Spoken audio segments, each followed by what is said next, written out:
Indeed, it's a new week and a new month. Good morning and welcome to the Power Breakfast Show, the online edition on this, the 2nd of March 2015. It's a Monday. My name is Waihiga Mwaura and always a pleasure to bring you the day's news. And we start now. Deputy President William Ruto has directed Education Cabinet Secretary Professor Jacob Kaimenyi to gazette new fees guidelines for secondary schools issued a week ago. The gazettement is aimed at giving Kaimenyi's directive, which set caps on fees, a legal foundation, as the government battles teachers who have termed it as a recipe for chaos. Ruto maintains that the government will ensure that the directive is fully adhered to. The government's directive that placed a ceiling for day secondary school fees at 9,374 shillings, for boarding schools at 53,553 shillings and 37,210 shillings for special needs schools has been lauded by parents but criticized by the teachers' unions. The government appears keen to ensure this directive is strictly followed, and towards this end, the government now wants the directive gazetted. Bado kuna mashule ambayo wanataka kuweka pesa ya school fees iwe ni kiwango ambayo wazazi hawawezi kufikia. Tumetoa mwongozo kupitia Wizara ya Elimu wiki mbili zilizopita, na nimeambia Wizara ya Elimu wa gazette the new fee guidelines. Ruto, who was speaking in Daragwa constituency in Nyandarua County during a fund drive to help establish the proposed Abadia Teachers Training Institute, says the guidelines must be implemented to the letter. The guidelines provides that the fees will be paid in 3 phases. 50% of the total amount is to be paid during the first term, while 30% and 20% will be remitted in the second and third terms. Kuna mashule mengine ina charge 100,000, 90,000, 80,000 na ni shule ya serikali. Hatutaki shule ikuwe ni biashara. Shule ni mahali ya watoto kusomeshwa. Sio kama tunaelewana. Solidarity forever. The Kenya National Union of Teachers (NUT) has criticized the timing of the directive, saying that most schools had already committed themselves in expenditure, which, if reversed, will paralyze critical activities in various schools. Meanwhile, anti-narcotics detectives have arrested a Guinean national at the Jomo Kenyatta International Airport, JKIA, with heroin worth 35.5 million Kenya shillings, amid concerns that the airport is becoming a popular transit point for traffickers. Ramadi Diakite was traveling from Arusha, Tanzania to Bamako in Mali when police found him with 11.8 kilograms of heroin disguised as cosmetics. Police at JKIA seized drugs worth over 1 billion shillings last year alone, illustrating the increasing challenge for authorities as Kenya battles the underground trade in narcotics. Kenya Airport's Police Unit CID boss Judy Chebet said the suspect is expected in court later today. Now, a 22-year-old woman who was allegedly injured by a police officer as he tried to stop a motorcycle operator in Lamu County has lost the fight for her life. Margaret Njeri died at a hospital in Mombasa, where she's been admitted since the incident on the 17th of January. The incident has drawn condemnation from county leaders and family members who are now demanding the arrest and prosecution of the officer. Margaret Njeri sustained head injuries and was admitted in a private hospital in Mombasa County. Sunday morning, Njeri succumbed to a brain injury. Her family says she had just boarded a motorcycle taxi when a police officer hit her with the butt of his gun as he tried to stop the rider in Mpeketoni, Lamu County. Polisi alipowaona wanakuja, aliposikia pikipiki, aligeuza bunduki, akarusha ili asimamishe bodaboda. Lakini yule boda rider aliona, msichana wangu hakuona, boda akahepa.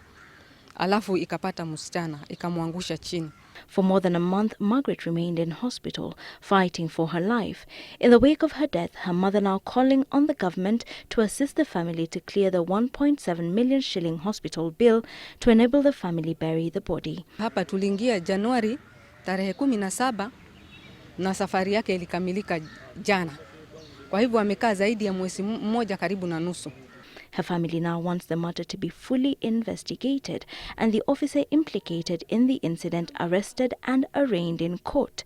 Njeri, who dreamt of becoming a lawyer, was a secretary in a company in Lamu County. Tungeomba tu serikali tusaidie na kitu moja. We want justice, only that. Hatutaki mambo mengi. The Lamu West OCPD says a special team has been deployed to the area to investigate the incident.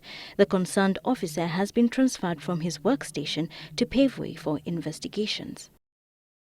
Now, the Ibrahim Foundation is set to announce the winner of the 2014 Prize for Achievement in African Leadership on Monday. The prize committee, composed of eminent figures, is meeting this weekend in Nairobi to deliberate and select a winner. The prize is the largest annually awarded prize in the world, consisting of 450 million shillings over 10 years and 18 million Kenya shillings per year for life thereafter. It is awarded to a former executive head of state or government who has developed their country, lifted people out of poverty, and paved the way for sustainable and equitable prosperity. Previous Ibrahim laureates include President Joachim Chissano of Mozambique and President Nelson Mandela of South Africa. The prize was founded by Sudanese-born technology entrepreneur Ibrahim in the year 2007 and was not awarded in years when the committee could not find a fitting recipient. We are looking for people who came to power in a democratic, credible fashion, and then left on time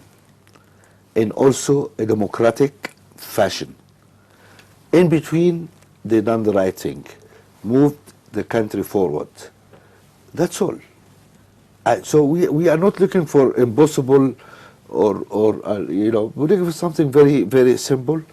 And it surprises me sometimes that the prize committee could not find a winner. I mean, it reflects something, it's Elsewhere, the Anglican Church of Kenya and the Episcopal Church of South Sudan have called upon the warring parties in South Sudan to resolve the conflict in which thousands of people have died since December 2013. As they spoke, Deputy President William Ruto said the government will support efforts to stabilize the war-ravaged country. Speaking at a church service in Baringo County, ACK Archbishop Eliud Wabukala decreed the death of many Sudanese citizens and noted that many were now refugees. South Sudan sank into violence in December 2013 when fighting erupted between forces loyal to President Salva Kiir and rebels led by his rival, former Vice President Riek Machar.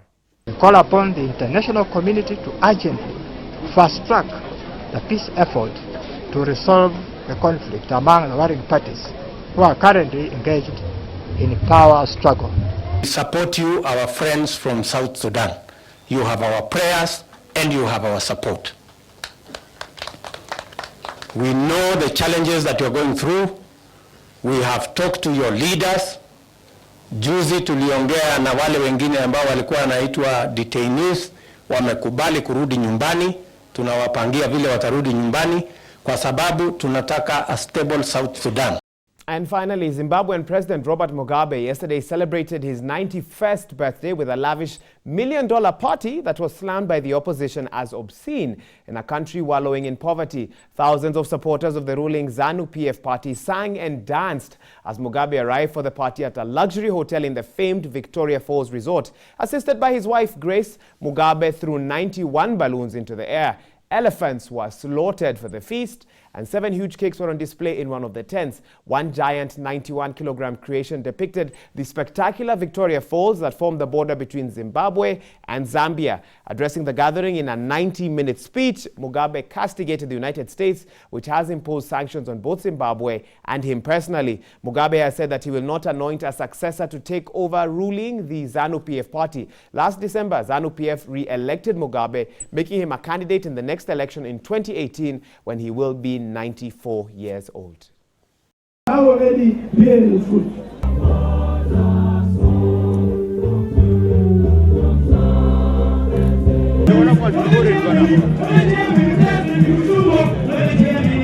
Well, that's all we had time for right now on the Power Breakfast News. Of course, keep it www.citizentv.co.ke, where we'll continue to update you on the latest news as and when we get them. But for now, enjoy your day and have a good week.